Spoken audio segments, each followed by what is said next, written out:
Before the Khojaly tragedy, when the Soviet Union was on the verge of collapse, Armenian terrorist organizations systematically and methodically perpetrated bloody atrocities and countless acts of terrorism against civilian population of Azerbaijan. After the signing of the Gülistan and Turkmenchay treaties in 1813 and 1828 respectively, there was a very rapid mass resettlement of Armenians to Azerbaijani lands and a subsequent artificial division of territory.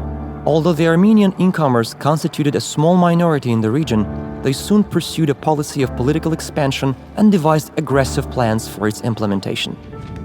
In the 1920s, although the mountainous part of Karabakh was retained within Azerbaijan, it was nevertheless given the status of autonomy, with its administrative borders defined in such a way as to ensure that the Armenian population constituted a majority.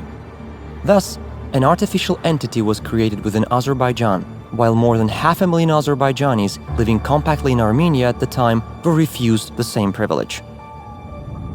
Having breached international norms and principles and still effective Soviet laws, in early 1988, Armenia started aggressive actions against Azerbaijan to implement the long-standing plan to unilaterally secede this administrative territory and annex it to Armenia. In late 1991 and early 1992, armed hostilities and Armenian attacks on Azerbaijan intensified.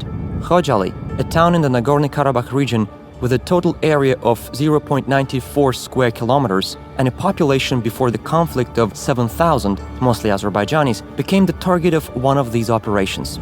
Having the only civil airport in the area, Khojaly was an important center of communications. From October 1991, the town was entirely surrounded by Armenian forces. On the 30th of October, the ground traffic was cut off and helicopter became the only means of transportation. When a civilian helicopter was brought down over Shusha city, killing 40 people, helicopter traffic also ceased. From January 1992, the town had no electricity. Khojaly lived on due to the courage of people and the heroism of its defenders. By occupying Khojaly, the Armenian forces aimed to gain strategic advantage and favorable conditions for capturing other Azerbaijani inhabited cities of the Nagorno-Karabakh region. They also aimed at wiping Khojaly off the face of the earth, since traces of history in Khojaly and surrounding areas represented historical evidence refuting Armenian territorial claims. The idea behind the Armenian brutality was to break the spirit of Azerbaijanis to gain psychological advantage in subsequent military operations.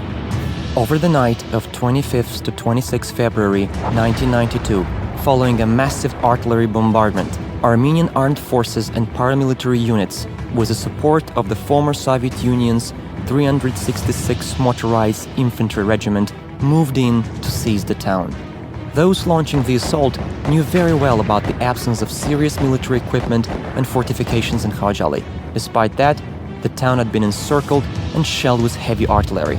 Once the assault began, around 2,500 remaining inhabitants tried to leave with the hope to reach the nearest area under Azerbaijani's control, but they hoped in vain.